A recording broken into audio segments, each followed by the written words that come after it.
Atur kata-kata yang keluar dari mulut kita, kata-kata yang menyejukkan, yang membahagiakan buat kita semua. Jadi semua itu kita awali hari ini, perbaiki hari ini untuk ke depan yang berkualitas. Sekali lagi, KPSAD sudah memulai hal yang positif. Ayo kita semua bersama-sama bergerak menjadi warga Banjar Jakarta Barat, warga Hindu yang tercerahkan. Habis gelap, terbitlah terang secara spiritual. Terima kasih. Om Santi, Santi, Santi Om. Baik, kita mulai dari metodenya. Mudah-mudahan bisa berguna untuk bekal kita menghadapi Siwaratri sampai besok begadang. Yang pertama saya hormati Pak Nyoman Sutrisna sebagai Ketua Banjar. Beliau perhatian sekali terhadap anak KPSAD, semuanya didukung kegiatannya apapun itu. Utut juga Ketua KPSAD dan jajarannya yang saya banggakan. Pak Patak juga nggak lelah-lelahnya mendukung.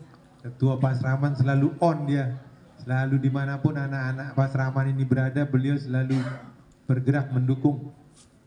Pak Alpian ini mantan guru Pasraman juga jauh-jauh dari Alam Sutra. Kalau sudah disuruh sama Pasraman Prabu, saya selalu siap hadir katanya. Nah ini semangat dulu untuk adik-adik kita KPSAD. Kalau udah acara Dharma Tulu ini, cepat rapatkan barisan. Mari kita bahas kenapa kita merayakan Hari Raya Siwaratri. Untuk apa kita merayakan Hari Raya Siwaratri? Apa maknanya? Apa betul Hari Raya Siwaratri ini untuk melebur dosa, menghapus dosa? Nah, mari kita sama-sama adik-adik sekalian, Bapak Ibu, para sesepuh yang juga ikut semangat menyemangati anak-anak dan cucunya, orang tua kita. Para ketua TMP ini juga udah hadir, pengurus. Nah, pada malam hari ini saya akan menyampaikan tentang bagaimana cerita Lubdaka itu dalam Siwaratri Kalpa yang disusun oleh Empu Tanakung, bahwa Hari Raya Siwaratri ini adalah salah satu hari raya suci agama Hindu yang berdasarkan sasih. Pada saat ini adalah Purwaning Tilem Kepitu.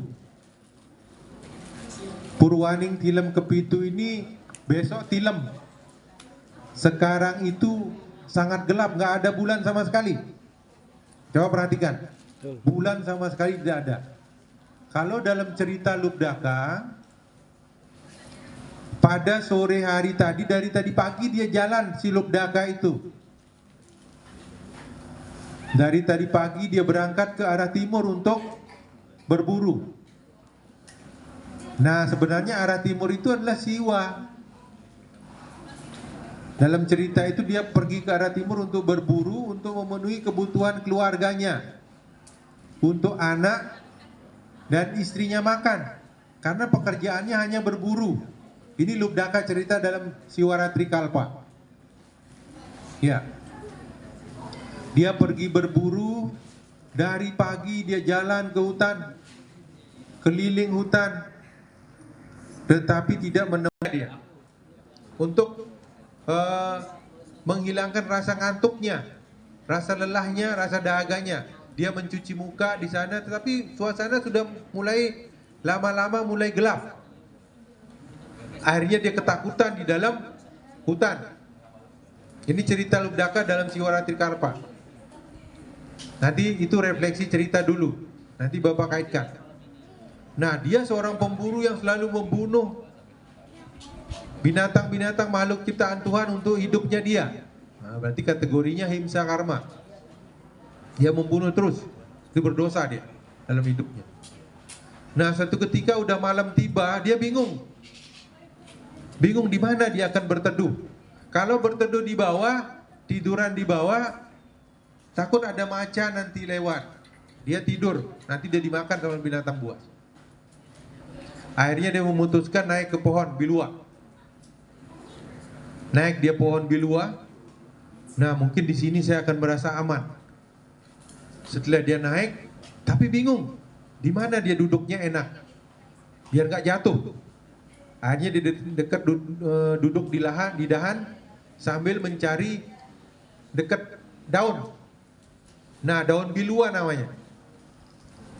Nah, di sana untuk menghabiskan waktu besok pagi, karena kalau dia jalan malam nggak mungkin. Akhirnya untuk menghilangkan ngantuknya, menghilangkan rasa takutnya, dia petik pohon bilua itu, daun bilua itu ke bawah, ke telaga, untuk menghilangkan ngantuk sambil dia berdoa, mohon perlindungan agar dia dilindungi. Tetapi secara tidak sengaja di sana ada linggam siwa di bawah itu. Dia petik terus untuk menghilangkan ngantuk. Dia terus petik sampai pagi. Nah, disinilah si sang Lubdaka ini tidak sengaja dia melakukan puja siwa. Dia dalam kesadarannya tidak tidur jagra. Nah, dalam Siwaratri ini ada 3 jenis upawasa yang dilakukan. Yang pertama, upawasa tidak makan, tidak minum. Terus yang pertama tidak ngomong dulu. Yang kedua tidak makan, tidak minum. Yang ketiga jagra. Nah, makanya kalau 3-tiganya ini dipilih dan bisa dilakukan menjadi utama pelaksanaan perayaan Siwaratrinya. Nah, kalau yang hanya puasa dan jagra, madya dia. Kalau nista, dia ambil jagra saja.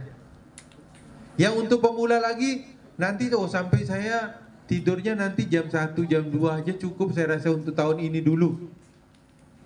Nanti tahun depan sampai jam 3, tahun depan lagi sampai jam 4, tahun depan lagi sampai jam 5, tahun depan lagi sampai jam 6. Boleh. Belajar untuk refleksi diri. Karena Siwaratri ini 36 jam tidak boleh tidur, 24 jam tidak boleh makan, 12 jam tidak boleh ngomong. Mone. Nah, makanya kalau mone itu biasanya orang kalau mone di pura dia di pojok, dia di taman beji dia nanti dari pagi. Habis sembahyang subuh jam 5 pagi dia sembahyang ke beji, dia sendirian nggak ngomong.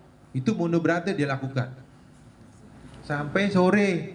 Nah, sore tadi sembahyang buka mone dia, tapi masih berarti. Begitu.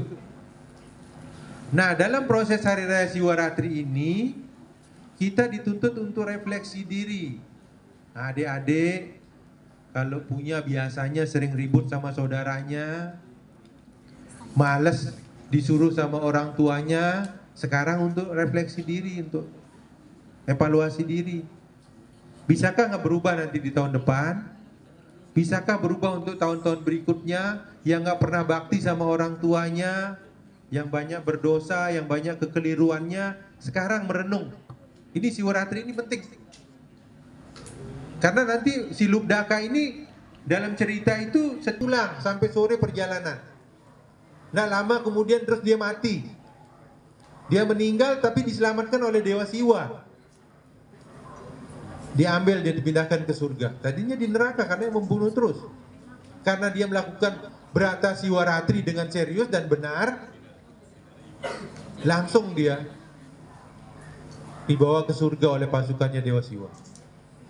Mengapa demikian? Nah, sama seperti kalian sekarang ini adik-adik, Bapak Ibu sekalian, sama seperti air teh di gelas. Sekarang kalian di air teh di gelas. Bagaimana caranya? Sekarang melakukan Brata Siwaratri, tumpahin dengan air putih terus-menerus teh itu di gelas.